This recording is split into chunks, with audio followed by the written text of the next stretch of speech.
the Radio Today podcast with Jen Seyderhelm. Hi and welcome. Steve Ahern joins me again. This episode will cover the Gold Coast survey results, a look ahead for ARN post-survey 2 and the AGM, and a bit of speculation after Vision Australia Radio announced they will drop some AM frequencies, as well as having a bit of a look at AI podcasts, which is one of the hot topics at the moment.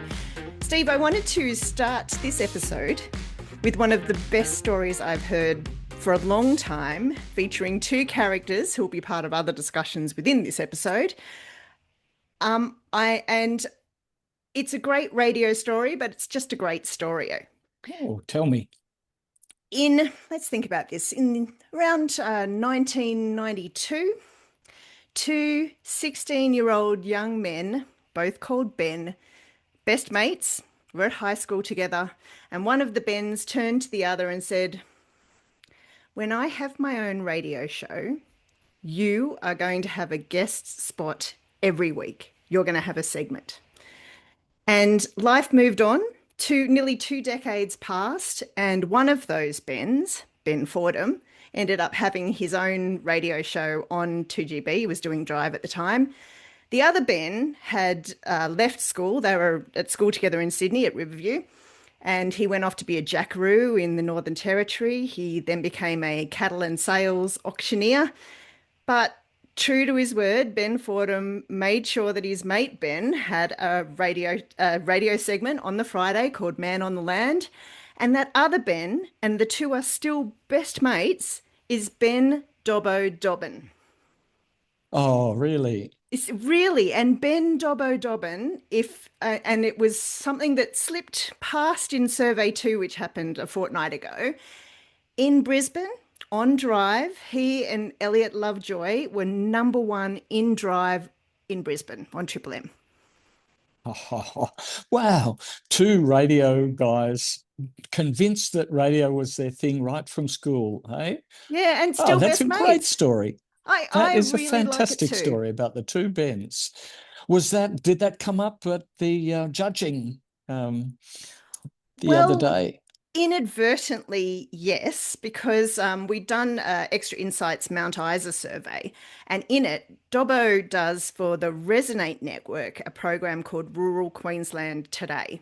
And it's been running for 10 years, this show. And Steve, you'll know, in fact, you'll care as much as I do, that a lot of those shows that are specifically for regional and rural parts of Australia are dwindling. There's much less of them.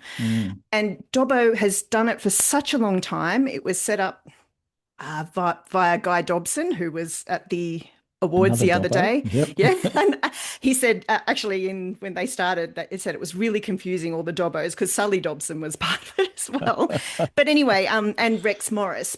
However, I was in a group with Spencer Howson, and Spencer, and I'm just putting this out for people because I know Spencer will appreciate it. Spencer's doing a PhD on the impact of regional radio to their audience and why it matters.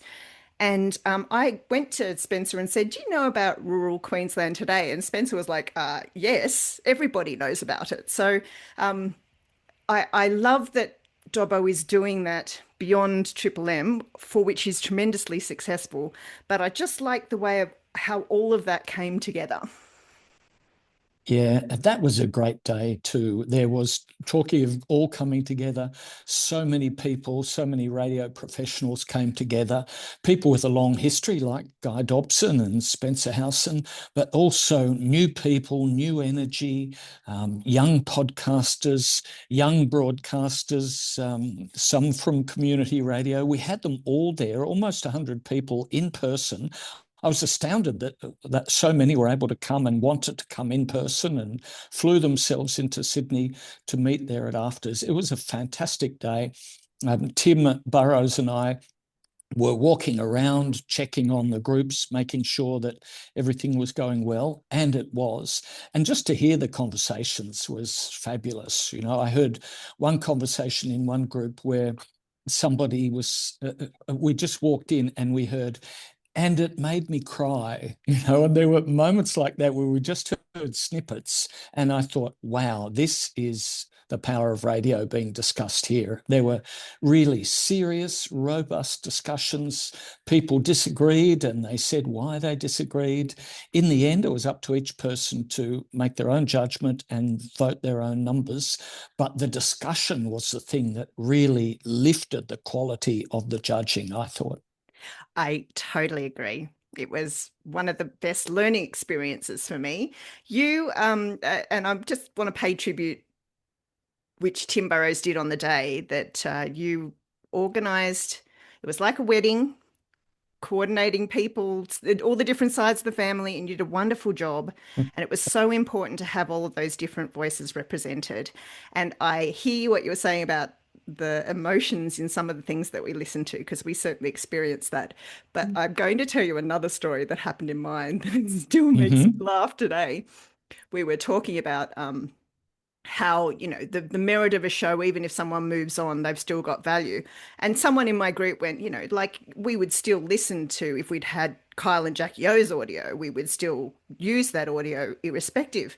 And someone went, what happened to Kyle and Jackie O? And we all laughed uproariously because they were, of course, making a light joke of the situation. But it was just wonderful to have all those networks together without any baggage. Mm. Yeah, and I think we've created something there that seems to be genuinely an industry event where people come and talk about the quality of radio and podcast, not just bringing their own network loyalties. So let's hope it continues, and we'll all be there to find out who won at the end of this month. And you still, listeners, you still have the opportunity to vote for the People's Choice. This is really significant, to vote for your favourite podcast, your favourite show, your favourite person who you work with. Go for it. You've still got time to do that. Yeah, and how you do that, go to Umbrella or Radio Info or Radio Today, find the finalists' story, and then and the judging story with a picture of all of us standing at afters. Find that judging story and click in, and that will lead you to links to vote for People's Choice winner in radio and People's Choice winner in podcasts. So as many votes as you can, and anyone listening who's a finalist, tell all your friends and all your listeners that there is a People's Choice vote and they should have a look. So I've got a speculation story coming up for us, but we are doing this on a Thursday morning, and for both of us already, we've had a fairly significant morning. I'm Yes. just going to quickly cover off on the Gold Coast survey before we get to where you are and what's happened for you today. Gold Coast survey was a emphatic, resounding win for Hot Tomato on the Gold Coast. But one that, and I feel bad putting a but on the end of it because it was so big a margin and success story for them. However, survey 3 last year was a not as significant, but a really large drop for Hot Tomato. And so this one was a return to form plus some. But what is more interesting from the results was that you would assume, because Moira and Big Trev on Drive were up by 8.4% or something like that, which is immense. But Triple M Gold also was up in almost every day part. So it wasn't one losing and another gaining. And it was also something of a return to form for ABC Gold Coast as well. So it's a long way behind. So all of the local stations gained. And my takeaway from the survey in general, Steve, was that it was actually a really big win for radio listening, full stop, because no one really lost out, if that makes sense. But Hot Tomato was very clearly a winner. That's such a good thing. You know, I wonder if there's a trend that often you see in listenership at certain times in the world where when the world is kind of crazy, you focus back on your local street, your local community, your town. And so the fact that Gold Coast listeners are going back to their local Gold Coast stations might mean that that's part of their response to all the chaos there is in the world at the moment. Yeah, I take much the same message away from it. So where are you this morning, Steve? Yes, why am I all in my suit and here in this coffee shop? Well, I'm in North Sydney. I've just come out of the ARN annual general meeting at their headquarters in Mount Street, North Sydney, and I can tell you about it if you want. I would very much want to. Yeah, well, as you would expect, the focus is on ARN because of the ARN Kyle and Jackie court case. Outside the building, unlike past years when I've been there, where you could just swing a cat and not hit anybody, boring annual general meeting, a few people in suits and proxy vote holders. But today there was all the television cameras, all the reporters were interested in either the financials of ARN and or, of course, the court case and its effect on the share price. So there was far more interest in it. I try and go to all the annual general meetings of all the public companies just because that's what we do in Radio Info. We want to be there and report in a balanced way. So I always try and go in person. But this one was the most lively, not in the procedure, because in an ARN, there's just AGM, I should say, there's just procedures of re-elect directors, remuneration report, accept the annual general meeting, financial report, etc. The finances have almost always been published in advance, which this one was. So a normal AGM can be over in 20 minutes if everything's running smoothly. This one wasn't, though. It was over an hour. At the beginning of it, the board let the TV cameras in and they stood there at the table and took some pictures. So did I. And then the cameras went out and they went down to the business of the meeting. And I was writing, I'll pick up my notebook here, and just give you a few key points from it. First thing I think is really important to say is that this is a big radio business, a big media business in Australia, commercially successful. Yes, it's going through a bit of turbulence, and the chairman and the directors talked about that, but it is a good business. Hamish McLennan, the chairman, said that they're creating strong foundations, building the business for the future. There's tight cost management, and significantly, because it has not been a great year for profit, they're aiming for revenue growth in the digital and the video areas without increased costs. And they're also thinking that where some revenue might have gone away because some programs were not brand safe, read Kyle and Jackie, but none of the directors mentioned their names, that they think there'll be more money coming in from advertisers there. But let's acknowledge the dollar value. Revenue from this is $285 million. So an Australian radio company is making $285 million worth of commercial revenue in Australia. Given the nature of the media in the world and the way that world media has started to suck out advertising money from Australia as it does from all over the world, that's a very good number. The segments, Metro Radio delivers $147 million worth of revenue. Regional radio, that's the Grant broadcaster stations, delivers another 110 million. And digital, which is not just digital radio and digital platforms like iHeart, but also their social and their other digital outputs, delivers 27 million. So digital is about 10% of the revenue, and the rest comes from broadcast radio revenue, 90%. There was a $48 million profit. That's EBITDA number. One of the significant things they talked about was the sale of the Cody outdoor advertising business in Hong Kong, which they say is progressing. And so they're expecting some revenue from that in the next year.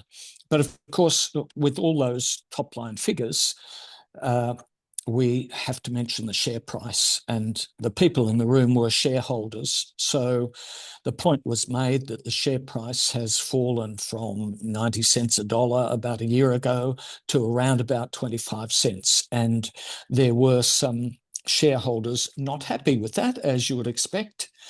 And they only got time to talk about that in the questions at the end, because the rest, as I said, is procedural. So there was a few, certainly questions about the falling shareholder value.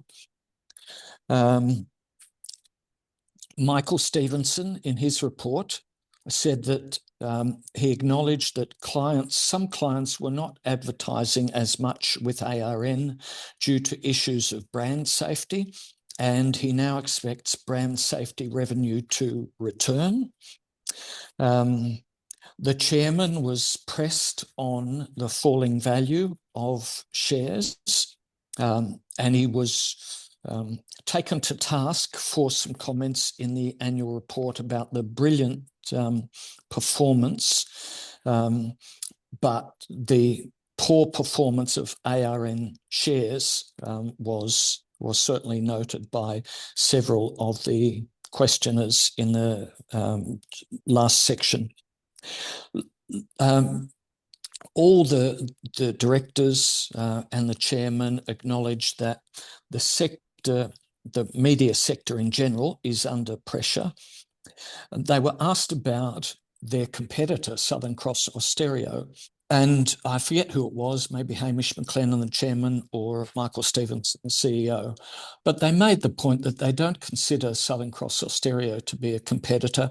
They consider the competitors to be worldwide media and digital platforms, social media companies, etc., the digital giants of the rest of the world, because they're the ones that take a big chunk of the Australian advertising revenue. And I agree with that. I think that's absolutely right. When you're looking at any media company in Australia, you've got to look at the world stage.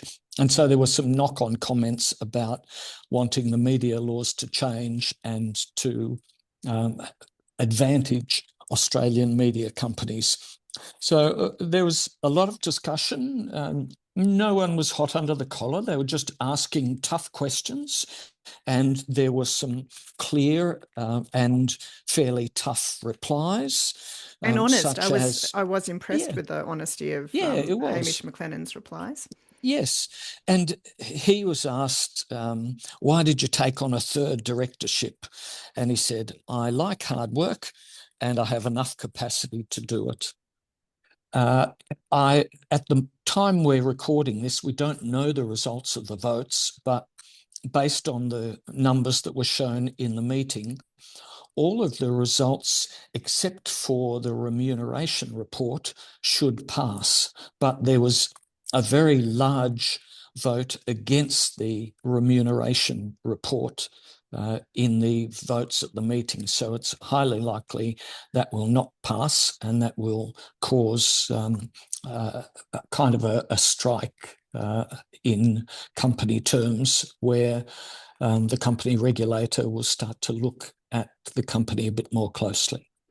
Right. Well, I have some additional things to feed into all of what you said just there. First of all, and it was really significant that 24 hours before the AGM, ARN clawed back all of Kyle and Jackie O's shares that they had been given along with the agreement to broadcast with them for 10 years. And that will have helped proceedings today, no doubt, because there was always the remote possibility that Kyle, as a shareholder, could have been there today.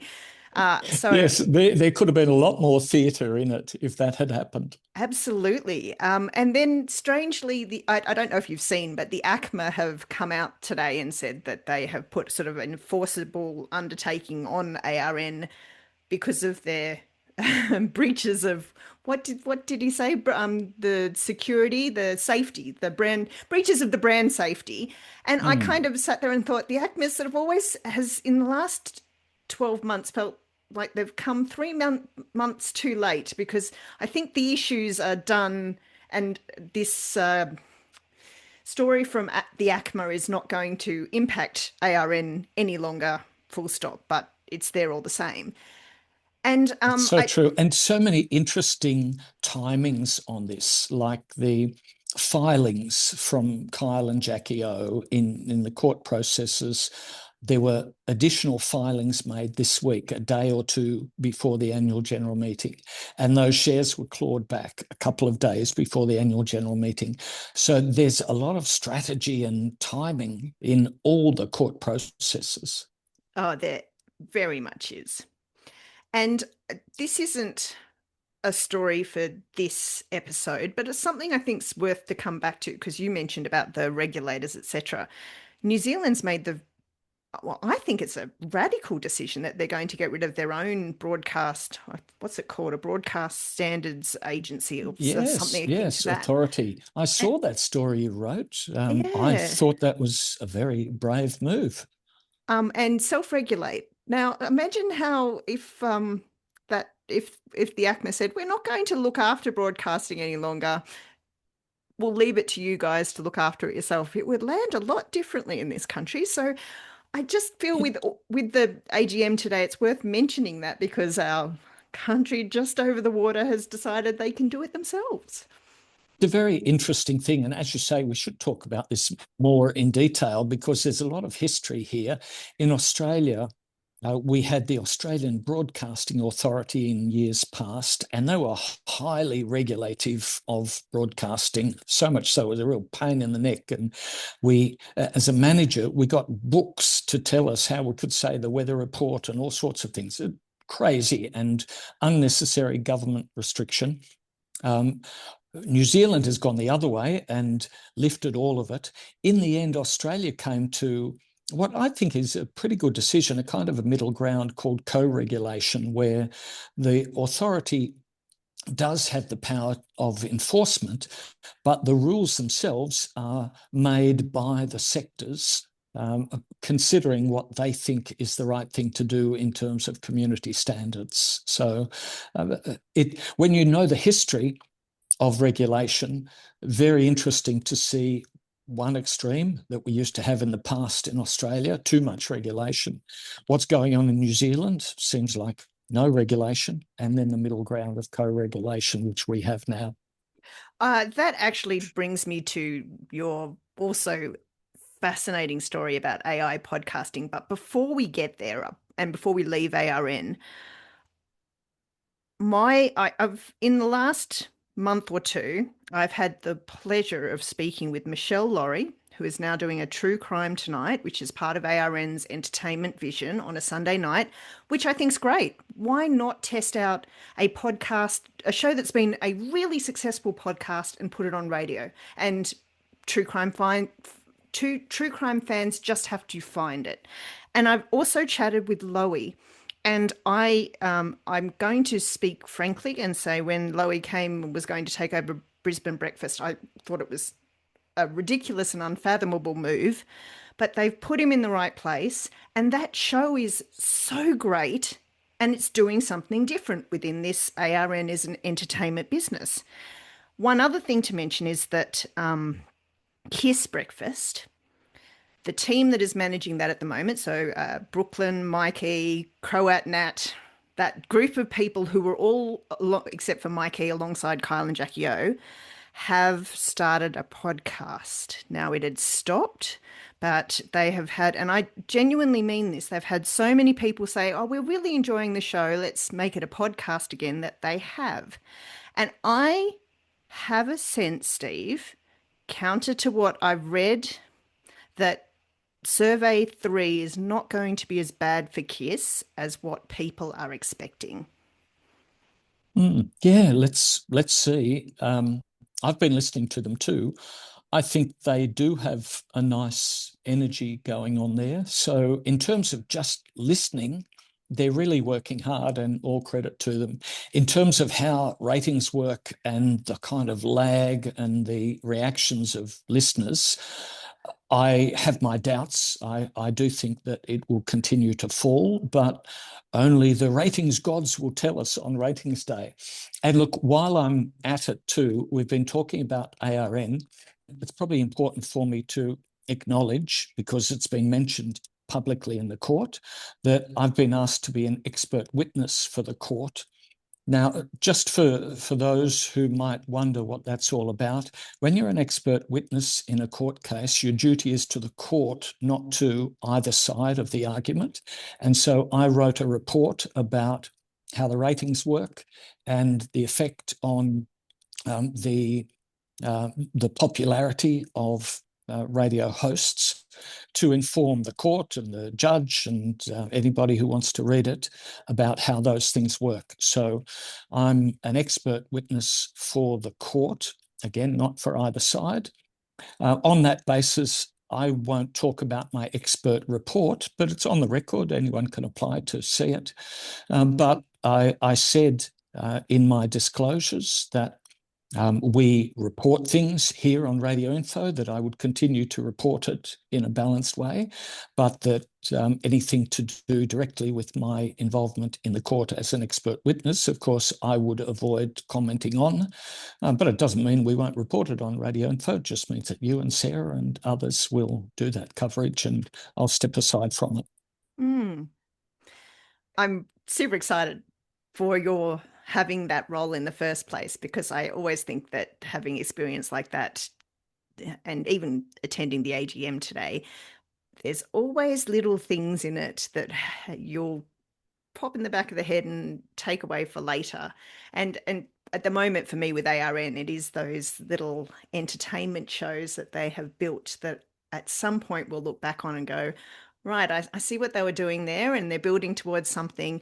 And there is positives there for ARN. And we haven't spoken about the Gold Network. I'll leave that for another day. But KISS has some interesting things still going on.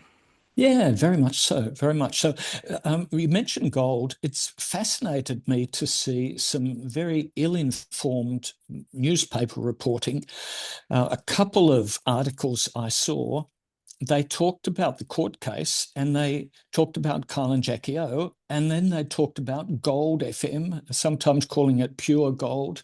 So some reporters just don't understand that there's two networks in ARN. There's Gold, and then there's the KISS network. And a couple of them have just got it wrong, thinking, probably never listened, thinking that Kyle and Jackie must have been on Gold because they talk about gold. So, listen and read things where people know what they're talking about, and avoid the other stuff. Yeah, that brings me back to, and my goodness, Steve, it has been such a hot topic since I was at Radio Days Europe. That was where I really started to feel that vibe, and I'm going to say against AI podcasts. Yes. I wrote an article because I could see quite a lot going on in the professional audio industry chatter about AI podcasts. So I thought, I'm just going to do a bit of investigation on this. And there's one major international company that publishes dozens of AI podcast episodes every day. And so I thought, well, I'm just going to listen to one. So I chose an important topic, mental health, and I listened to one of their series on mental health. Open-minded, because of course we've got to use whatever technology comes along to make our businesses more efficient. And I'm always excited about new technology. So AI excites me, but I also really look at it from a whole range of things, including the business benefit of it and the quality of what they might create. So I listened to this mental health podcast. My conclusions, it had just scraped information from a whole lot of hopefully reputable mental health kind of websites, And it had put it together in a moderately good script, advising people on all sorts of aspects of mental health, and then used a female cloned voice with an American accent to voice it. Now, my conclusion was that there was probably nothing harmful about it, except that if you were listening in Australia, they gave a number for the American Lifeline service and didn't mention anything to call in Australia. So if you did have troubles with your mental health and you wanted someone to talk to, you'd be really at a loss. You dialed that American number. But apart from that, there was nothing offensive or awful about it. It might have helped you, but why wouldn't you listen to a real person giving that same information? It didn't seem to connect personally with me. But the other things that I started thinking about was there were two pre-roll podcast ads at the beginning and one at the end. So here is an AI podcast making money off ads. The advertisers, do they know it's an AI generated podcast where their ads are being heard? And tell me it wasn't a gambling ad. God, that would be galling. Thankfully, it wasn't a gambling ad, but you wouldn't know what could be there. And the other thing was just the absolute number of these things. I started delving down into some statistics, analytical sites and records, and I was finding that at least a third, up to nearly a half of the podcasts published in any 24 hours are made with AI. So I think that devalues the work of all of those creators who are spending a lot of time, a lot of work making their podcasts of hopefully high quality, where AI can just scrape information from all over the web, chuck in some cloned voices and publish to everyone of real creators, can publish about 10 instantly every day. So I'm worried that we're going to see this AI publishing just going crazy and overwhelming the real podcasts. Oh, well, I just wrote down the Steve Ahern review of the one. It was moderately good script, hopefully reputable and reasonable to listen to, which wouldn't win me over. But there's a big difference, isn't there? I wouldn't give it 100% in the audio awards judging. No. And this is significant because I on a separate level went to a audiobook history session recently, and of course AI is dramatically affecting that too. And one of the examples it had is that Melania Trump's new book is Melania has given permission for her voice to be the book, right? So it's not her reading it at all. It's a AI generated based off samples. That's one thing.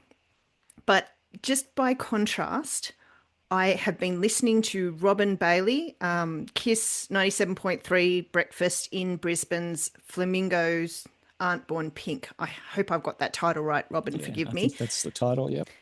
And Robin has clearly read it and comes back to what you were saying you heard at the audio awards. I listened to it on the bus coming home from Sydney after the judging, and I was in tears and I was in tears with Robin, I will say. There are moments I could hear as an audio producer where they stopped the recording, let her compose herself and come back to it. But one of the things that that particular audiobook did, Steve, which I thought was really powerful, was she references the day where she went back on air after her husband, Tony, died by suicide. And she played the audio grab. And I honestly was in floods of tears alongside Robin at the time. And the difference in impact of a real person reading an audiobook. And Robin is a professional. She's done an amazing job, but she's also done an authentic job. And I think that we, at some level, can always tell the difference. Yeah, I think so too. In fact, there's another story on Radio Info in the last week about attitudes to use of AI in media. And the general consensus was that people, so this was just an ordinary person survey, not media people, but audiences are okay with AI being used in games or entertainment or television, movies, fantasy movies. We all get that, and it's not serious, but there was a very significant objection to AI being used for anything that's serious, like news or influencer information, mental health, those sort of things. So I think the population is kind of waking up to it at different rates in different countries in the world, but we're waking up to the fact that when things matter, we shouldn't be relying on AI, and we do want to consult real people who are real experts. And at the moment, there's a big tide of AI. A lot of focus is there, but there might be a swing back. And as time goes by, we might find that, a cartoon movie, no problem, people would be fine with AI, but there'll be a big backlash against AI in news and information and advice and those sort of things. Agreed. To wrap up, and I'd like to make this a regular theme of our podcast episodes together, I want to share a speculative story that I think has potentially some broader implications. In the last fortnight, and I entirely understand why, Vision Radio Australia has decided to relinquish their AM or drop their AM frequencies. Now, they're 11:79 AM in Melbourne, 11:97 AM in Adelaide, and 9:90 AM in Perth, 3 frequencies. Now, for people who are Vision Radio Australia listeners, I'm going to stop here and say you are losing nothing. They're putting it to DAB+. They've got podcasts, they've got streaming, and you can access everything that you could access on those AM frequencies there from the end of June. However, that made me think, Steve, about what would happen to those little AM frequencies, particularly the Adelaide frequency. Before I met you, my first thought was that this would be something that would be great for SEN. I reached out to SEN, and Craig Hutchinson gave me a no comment. So make of that what you will. However, there is another station, another network that I think would be really interested in that Adelaide frequency. An AM frequency it is, but what about if the new tapped media finally had a talk station in Adelaide? What an interesting thought. I love the speculation. Of course, for those who are listening who may not know the Adelaide market, Adelaide is the one of the few markets where Tapped or Nine Radio don't have a talk station. They have Brisbane, Sydney, Melbourne, and Perth, but they don't have Adelaide. There is a talk station in Adelaide. It's 5AA, but that's owned by Nova. 5AA turned 50 this year. Now, that was like what we've talked about. That was one of those days where a few little things beneath the surface I hadn't realised. So, as you said, Lachlan Murdoch owns the Nova network broadly, and his father, Rupert, started his media career in Adelaide with a little publication there. And called the Adelaide Advertiser. Adelaide Advertiser, yeah. Yes. And so Lachlan, even though Nova's other stations, there is no other talk station within Nova's network, Lachlan is particularly attached to 5AA and unlikely to relinquish it because of this connection to his family and his father.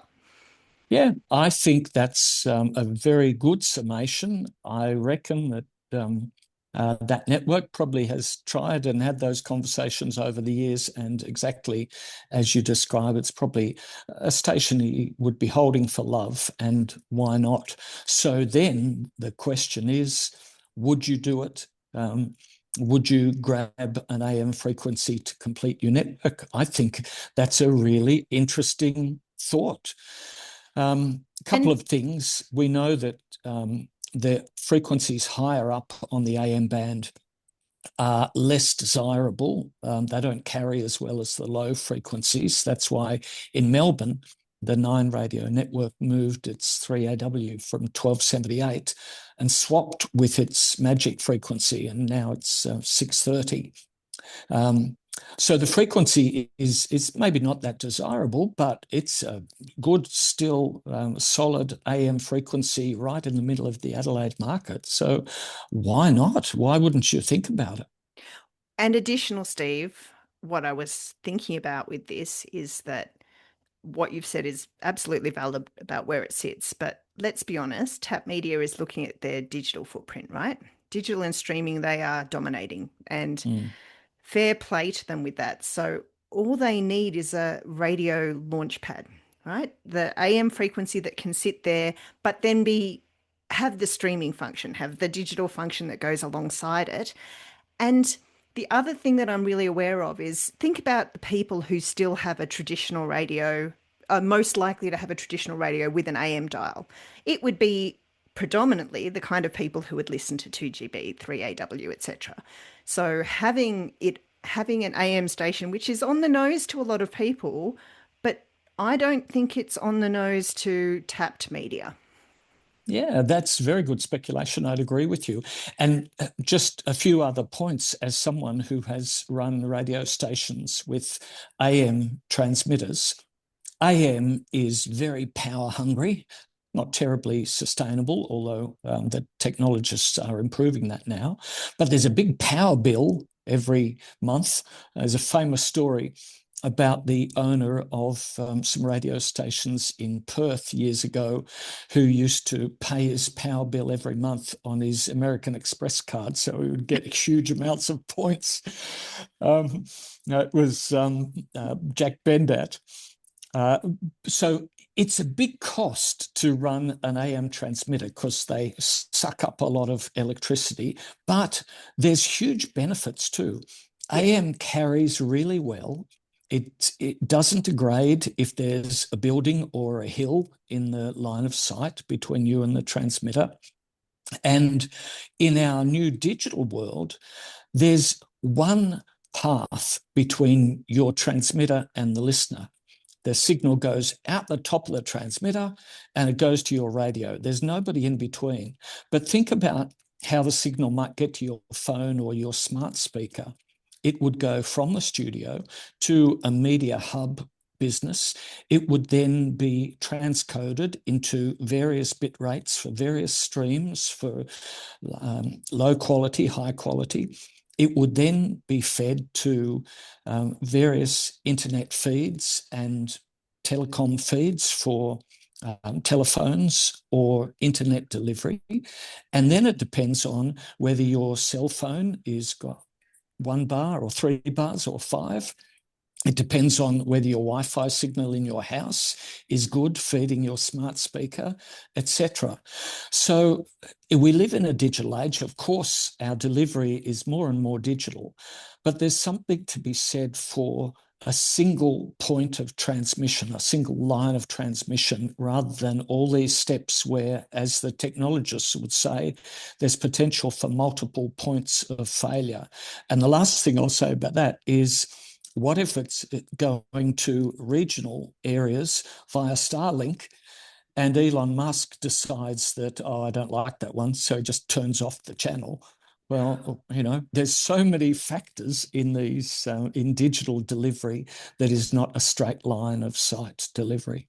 Absolutely. So I really genuinely don't see, I see these as assets that someone will snap up. 2 other potential purchases, and I've thought through this more than I probably should have done, are the ACE Radio I can Network. see you going down the rabbit hole. Oh, I totally was. The ACE Radio Network. Now, ACE, as you know, is tied into Tapped Media as it is through certain stations, but ACE don't have Adelaide and Perth. That'd be really interesting for them to have a classic hit station there that would compete with cruise in Adelaide is so neglected by ARN. Sorry, ARN, for saying it, but well, it's now gold. But if there was competition in the gold market in Adelaide and Perth, that would be a really interesting thing to watch. Yeah, it Look would, at wouldn't it? Barbecue Bob in Brisbane. And the other one, I believe that if Bill Corrales was still alive, he would be mighty interested in having a Melbourne, Adelaide and Perth AM station. I'm not sure that, based on what we've heard from the Super Radio Network, that they are at all looking to increase at the moment. But my goodness, Chris Smith across Australia, genuinely, that's an interesting thought. That's great speculation. I really like that theorising as well. And on that, as I was talking about the frequencies, if you're going to have an AM frequency on the high side of the dial, better to have music, because music carries and transmits better than talk. So, yeah, okay, there's one more point for that rabbit hole of speculation. It's worth a chat, and it brings me back to Ben Fordham, because if Tap Media did purchase Adelaide, they could always put Ben in. I know Ben's got not a lot to do with Adelaide at the moment, but they've got talent there who could contribute something while they got it established. So, food for thought anyway.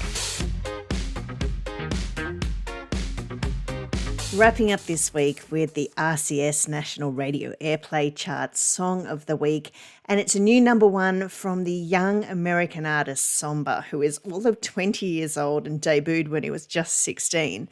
The song is Home Wrecker, and it had nearly 1,000 spins on Australian radio last week.